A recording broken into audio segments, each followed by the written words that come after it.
ভাটপাড়া পৌরসভার অন্তর্গত 10 নম্বর ওয়ার্ড রামনগর কলোনিতে গুলি চালানোর ঘটনায় দুজনকে গ্রেপ্তার করে ভাটপাড়া থানার পুলিশ। দুজনের নাম রোহিত সাউ ও সানি কুমার। তাদের কাছ থেকে একটি আর্মস উদ্ধার করে ভাটপাড়া থানার পুলিশ এবং এদেরকে আইপিসি 341, 323, 307, 506, 120 বি ও 25(7) 127 ধারায় 10 দিনের পুলিশ কাস্টাডি চেয়ে ব্যারাকপুর মহকুমা আদালতে পাঠানো হয়েছে।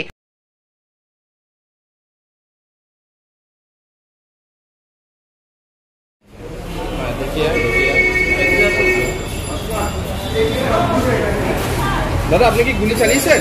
गोली कौन चला? गोली चली जो भाई गोली चली तुम्हें? गोली कौन चला? गोली कौन चलाया? हमने नहीं देखा था, मेरा वहाँ घर था। क्यों पकड़ा क्यों पुलिस आपको? मैं वहाँ भीड़ का हिस्सा बन गया।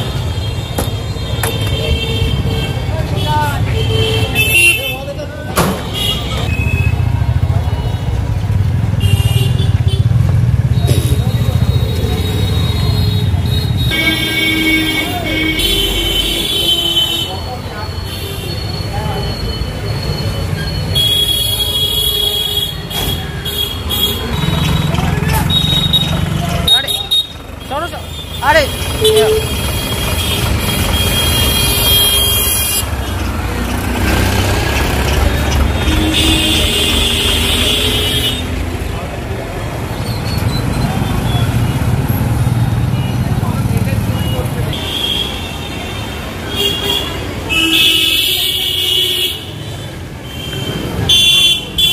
দাবি ত্যাগ এই চ্যানেল কোনো প্রচার করে না। হিংসাত্মক, ক্ষতিকারক বা অবৈধ কার্যকলাপ এই চ্যানেল দ্বারা প্রদত্ত সমস্ত বিষয়বস্তু শুধুমাত্র একটি শিক্ষামূলক উদ্দেশ্যের জন্য। ধন্যবাদ। শুভেচ্ছা টিম আমার বাংলা নিউজ।